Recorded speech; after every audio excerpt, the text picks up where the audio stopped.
G'day everyone, welcome back to another episode of Grouse Painting. Today is a very special day, it's Australia Day, so I'd like to start off by wishing my fellow Aussies a happy Australia Day, most of whom are probably enjoying their favourite pastime, taking a day off work. Cheeky buggers. We're not taking a day off, but that's because painting isn't really that hard work, it's just bloody grouse fun. I'd also like to pay my respects to the Aboriginals, the original Australians, elders both past and present, with whom we share this beautiful country. Now I'm going to get started with my pre-stretched white canvas here, just with a layer of gesso, and I've just put on a layer of liquid clear, really fine stuff, really thin, and I'm going to get stuck into it by putting some phthalo blue on the brush. By the way, all the colours that I'll be using are listed on the screen. They're rolling in order that they appear on my palette here. We're going to create a crisscross effect from the top of the canvas working down. This is what's going to give us that lovely blue sky. And then once we've got the crisscross and the gradient happening, we just use our brush as it's dried off a bit, after using all that paint, just to spread the colour around. Nice long strokes across and then up and down. Just spread those colours around. Now we have a lovely sky blue here. We want that sky to get nice and dark up the top there. So I'm just going to grab a little bit of this Prussian blue here, just tap it into the corner of the brush. And now we can just go up into the corner and make these little circles all the way along the top here. Less is more. Keep it really simple and light. Slowly work that into the top and then just sweep your brush across here. Now, as we've started to work it in, we can make our circles a bit bigger. Working from the corners and the top in a round sort of direction towards the center of the horizon. And then we can use these long sweeping strokes to smooth it all out. Now we've got a beautiful sky color here, so we're going to move on and get into the horizon and below, but we're going to want to mix a color for that. So I'm going to grab my palette knife. Sorry, this isn't a palette knife. This is a palette knife. And I'm going to mix this with just a touch of sap green down here and a little bit of phthalo blue. Mix them in together and get this lovely earthy colour here. You spread down nice and thin, cut across, got a little roll there. We're going to use that to create a bit of a mountain line across here. No pressure, just wherever it bloody goes. Just nice and confident. Go down there, grab a little more off your knife. Just scrape your palette knife across, and I'm just going to bring this across here like that. Keep it going in both directions. A little bit more paint. There we go. Bloody ripper. I love these outback scenes where you can see the mountains. We don't have very high mountains here in Australia, but they tend to be lovely hues of burgundy. It's not a very dramatic mountain, let's face it, not many Aussie mountains are, but now that we've got the base in there, we can just move along to another 5cm brush and just pull this along down like this. We're going to bring it all out, just like that, spread it all out. Bloody ripper, there we go. So we're creating this lovely landscape here. And as we do that, and before we move on to the rest of the land, I'm going to put this brush aside because I'll use this later with the rest of the horizon and the earth there. Get your palette knife, give it a bit of a wipe, and we're going to mix in a few more lighter colours. Let's grab a little bit of titanium white, a little bit of cadmium yellow, mix them in, a little bit more of that original cadmium red, mix it in, get a bit more of an earthy hue. Oh, gotta love it. This reminds me of when I was a boy. I used to go camping out in the bush, and it was this colour earth that used to be off in the horizon and really inspire me to paint. So using your palette knife, scrape down, cut across, and just pick a side of the mountain, no bloody pressure, choice is yours. I'm going to go up here on the right and we're just going to scrape it down, go along there with the shape of the mountain. Bloody ripper. Do the same along here. There we go. Nothing quite like enjoying the mountains and the Australian countryside. I know it's Australia Day, there's going to be a lot of people out camping and enjoying the wildlife and the nature out there. And as we do this, I want to introduce you to a friend of mine. This is Barry. He's a beautiful little creature I found in the Australian bush when I was camping one time. We became good friends, Barry and I. He's a really gentle little tacker, and we shared some stories and had a couple of cuddles. Really nice fella. Tried to take my ear off one time, but that's all right. Nothing a good wrestle can't fix. Alright, so we've done the highlights of our mountain there. Let's just wipe off our palette knife and we're going to mix in a few darker colours. Let's grab, let's say, a little bit of this Van Dyke brown, mix it in with our original red here, spread it down, and maybe even just a touch of phthalo blue. Mix them in together. Got this lovely shadow colour here, spread it down. Keep that marbled look there so you can get a nice texture. Cut across, and then we're just going to pick the other side of the mountains here, and we're just going to fill in shadows. Everyone's on your team, mate. Don't worry. You're kicking the goals.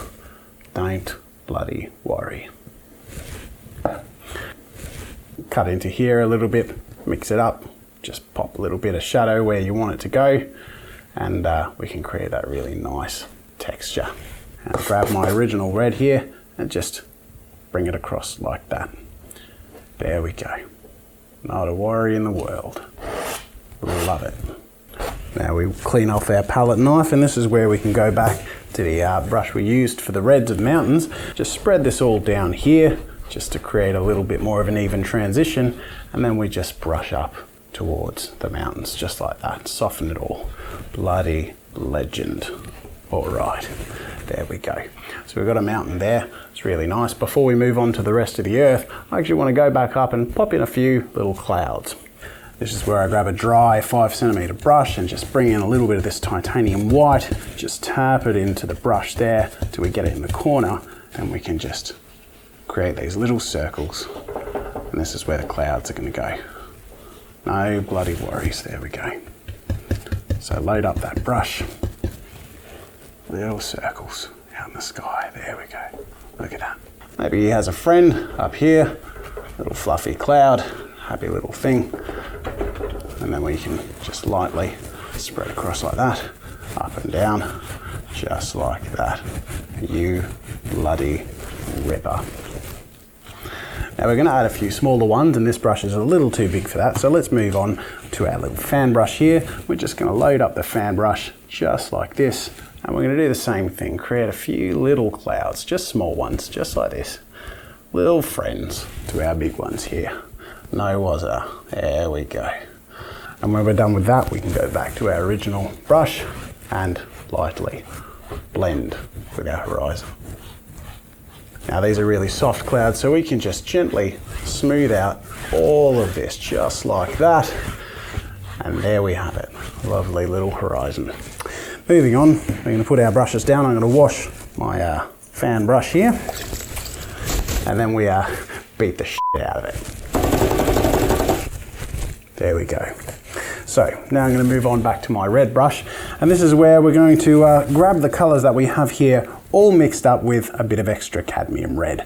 When we get this nice medium red tone, load up the brush, we're just going to go across here on the horizon, and look at that, we've got this gorgeous red soil. Now this is going to go all the way down, spread it across, maybe crisscross.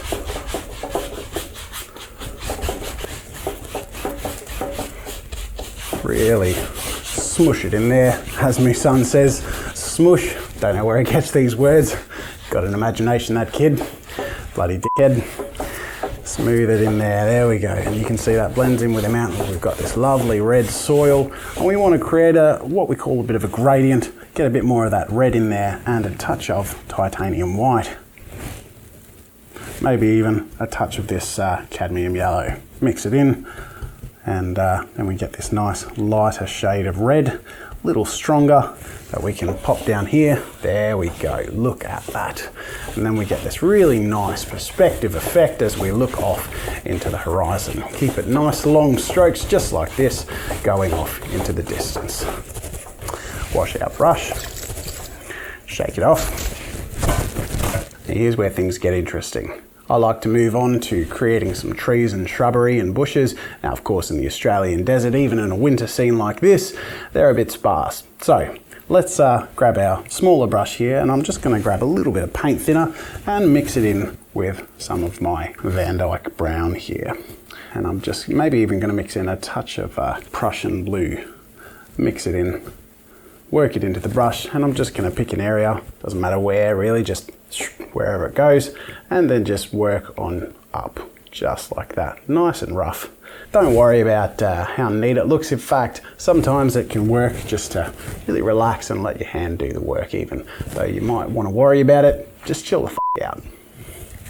So we work the limbs of this tree. Now these are just the larger limbs here. So we're just starting off with the big fellas, just like that. There we go. Happy with that. I think that's pretty grouse. So now that I'm done with that, I'll wash my brush, flick it off, and move on to a smaller brush here. Same deal, just load up the brush, maybe a little extra paint thinner because we're going to work with some really fine lines here.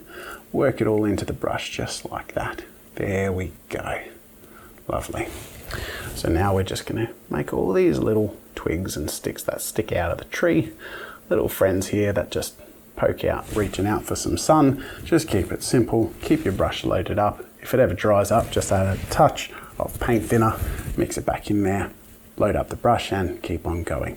Now if you roll the brush like this, it sort of works the paint into it and sort of mixes it in with the paint thinner.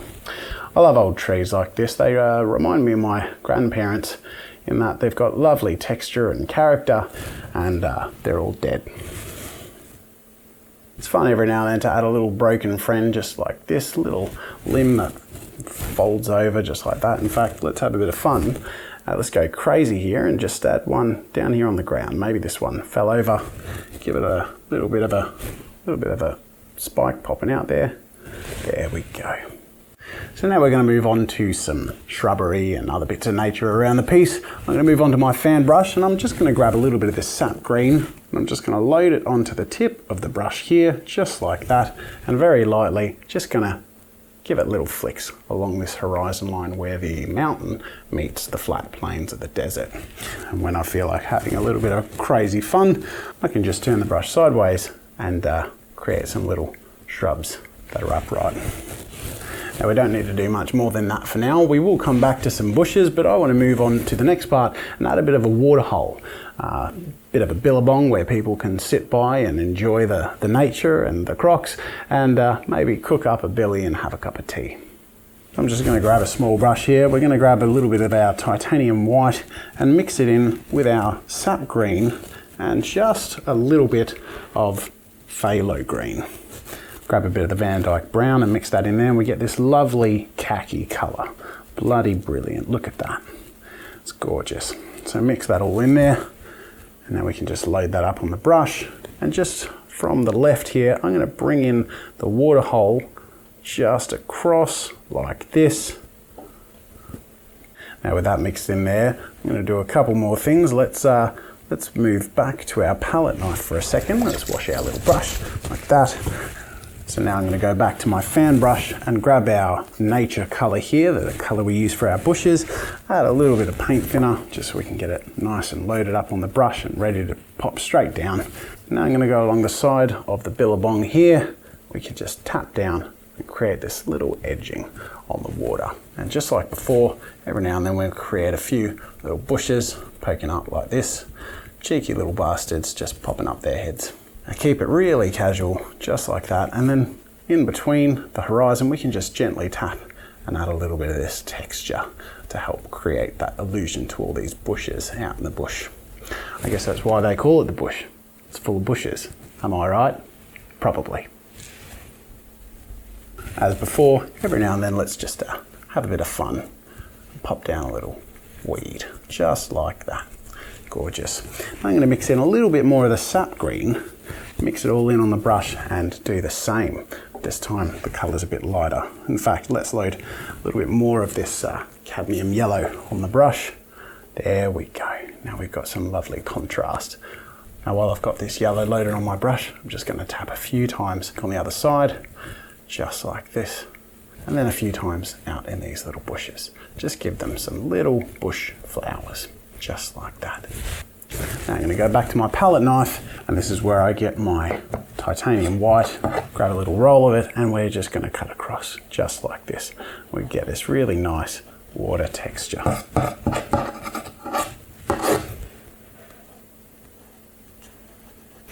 Now that we're done with that, we clean off the palette knife, and I'm going to have a few little critters in the in the billabong here. Let's go off to a smaller brush, load up some sap green, a little bit of phthalo green, mix them together, maybe just a touch of Van Dyke brown, not too close to the original colour, but nice and different here. And I'm just going to add a little friend in here. This is going to be a little croc friend here. Now you won't see much of him because the point is that they in nature look a bit like logs, so that when you think you're going to go have a nice little swim, they come out and bite your fucking head off. Now we want to add some shadow, so I'm going to grab my lamp black, mix it in here just like that, get a nice dark shadow in our original colour, and just go underneath just like that.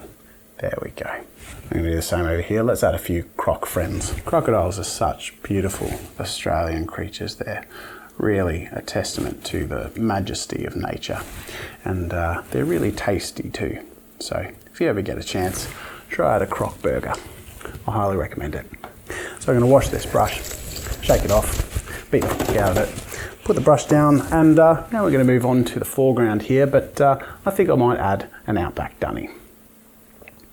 Let's grab our palette knife and we're going to, let's say, create a mix of a bit of Van Dyke brown, a little bit of cadmium yellow, and maybe just a little bit of our cadmium red.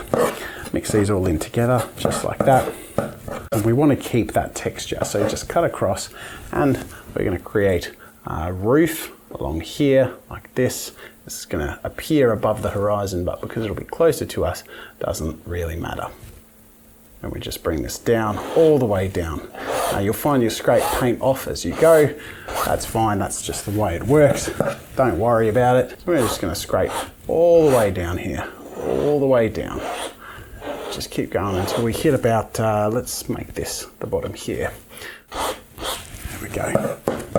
Now we want to create some contrast here, so I'm just going to grab a little bit of my lamp black, mix it in with my original colour here, and maybe a little bit more of that cadmium yellow. Mix it all in together, just like that. There we go. Get that nice marbled texture, and then cut across. Now you can see by the mountains here, we've got the light over on the right side, so the shadow is going to be on the left side of this cabin. We just drag it down, and you'll see that we get these lovely marbled textures going down at the wood of the outback dunny. Beautiful. Now some of you might be wondering why there's an outback dunny just by a croc-infested billabong. In reality, I think it's probably the most convenient place for an outback dunny, because when you go near that water and a croc attacks you, you're probably going to shit your pants.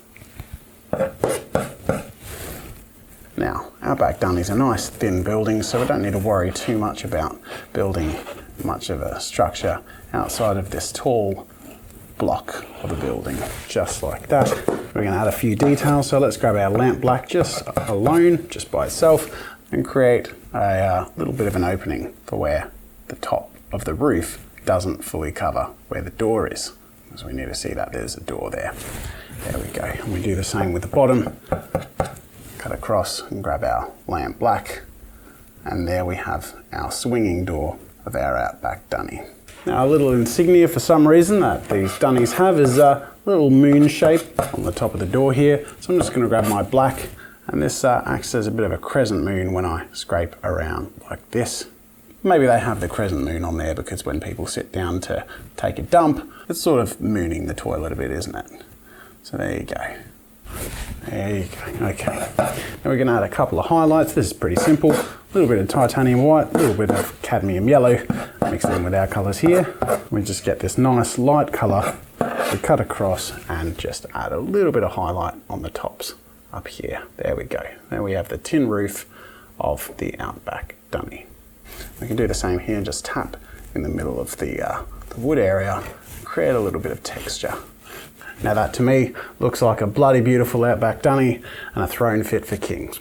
Now we're going to fill in the rest of our painting, moving on to the foremost part of the foreground, and in doing this let's go on back to our brush that we used for our red areas, and we have our red areas here. We're going to create a little bit more light by picking up the last of our titanium white, mixing it in here, a little bit more cadmium yellow, and we can create a slight highlight colour and just fill in a few of these gradients. So now we're going to do the opposite. Let's grab some Van Dyke brown and in our original earth colour, mix that in.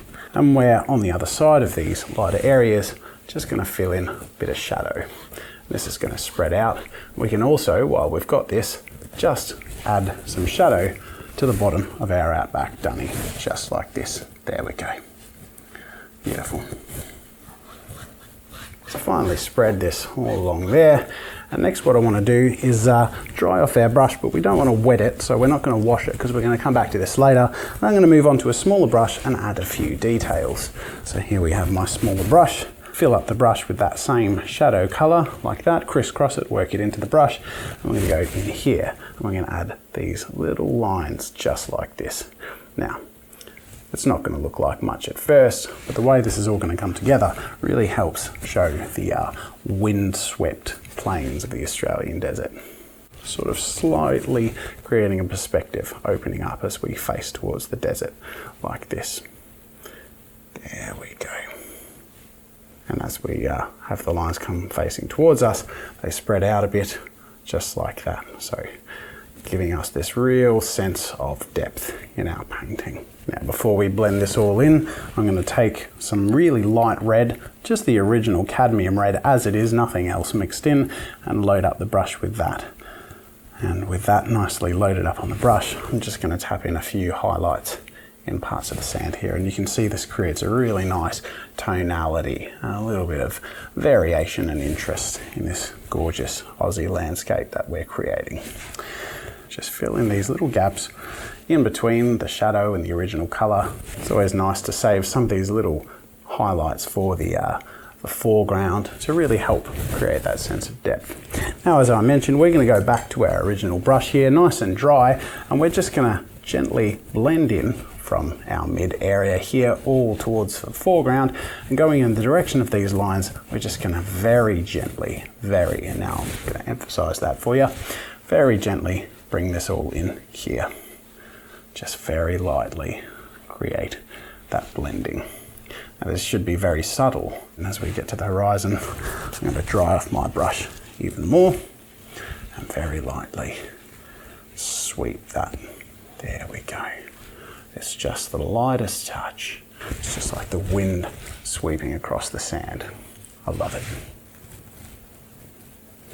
Now we've got all these bushes out here in the back, so I think it's time to create a little bit of life coming towards us in the foreground. So let's go back to our fan brush, load it up with just a little bit of paint thinner, and we're going to mix in with our colour here that we had for some plants, and add a touch more cadmium yellow. This creates a nice light colour, and as we go towards the foreground, this is going to spread out when we create much bigger plants. So push in a few big shrubs. Use that fan brush effect. It's really nice. And we can also mix in a little bit of the phthalo green, get it back to a mid-tone, and just add some little thorns and thistles, tiny shrubs and occasional little bushes out here in the middle. Just take a few slow deep breaths and just go wherever your brush bloody takes you. Now we can add some highlights by going into our cadmium yellow. And now we can just tap in with our fan brush in the area of these bushes and create some nice textures just like that. There we go. And then last but not least, let's go back to one of our very thin brushes. Going to put on a bit of paint thinner. We're going to mix in our Van Dyke brown here with a little bit of our cadmium yellow, work it into the brush, and we're just going to go in here and add a few little twigs and thistles and little bits of bush that are going to stick up and help add some solidity to your bushes. Last but not least, we can wash our brush and then set it down. I want to thank you so much for joining me today, ladies and gentlemen. I hope you enjoy the result. I sure do. There's nothing like a bit of escapism of a winter scene to let your mind go at ease when you're experiencing a bloody scorching summer. Thank you for watching, and until next time, grouse painting.